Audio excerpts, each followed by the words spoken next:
যারা যারা ফুল ভালোবাসেন তারা তারা অবশ্যই কমেন্ট করে জানাবেন। আসলে যারা নাকি ফুল ভালোবাসে তাদের মনটাও ভালো হয়। এই আশা নিয়েই কিছুদিন আগে আমি একটা ছোট্ট গাছের ডাল ভেঙে আমি বাড়িতে রোপণ করছিলাম, এই যে ডোয়ার পাশে। ভাবছিলাম না হইব, অবশ্যই হয়েছে। তো তারপরে পানি দিছি, হয়ে গেছে গা। তো এই যে এই গাছের পাশেই যে এই ফুল গাছটা দেখতেছেন, এই ফুল গাছের একটা বিচি, কালো কালো বীজ ধরে এই গাছের মধ্যে মা অন্য পাড়া থেকে আইনা বুইনা দিছিল। সেটার থেকেই এখন অনেকগুলা বিচি হয়েছে। আর সেইগুলো আমি বাড়ির আনাচে কানাচে এখন বুনতাছি। ফুলটা দেখতে খুবই সুন্দর, ভালো লাগে। এই যে সামনে আমি আরও বুনে দিছি, আরও এখনও লাগাইতেছি। এই যে দেখাই, এই যে একটা চারা, তারপরে ওই যে ওইখানে আরও দুইটা আছে।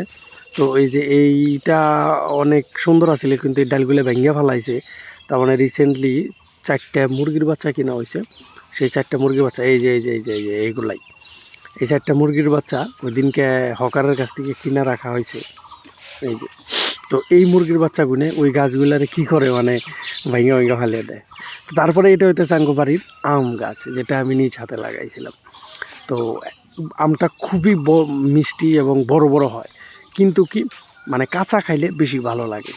আরেকটা ওই যে আঙ্গো বিড়ালের কাজ দেখেন, ওই যে বিড়াল ওই যে চালের উপরে বিন্দাজ ঘুমাইছে, ওর কোনো দিন দুনিয়ার খেল নাই।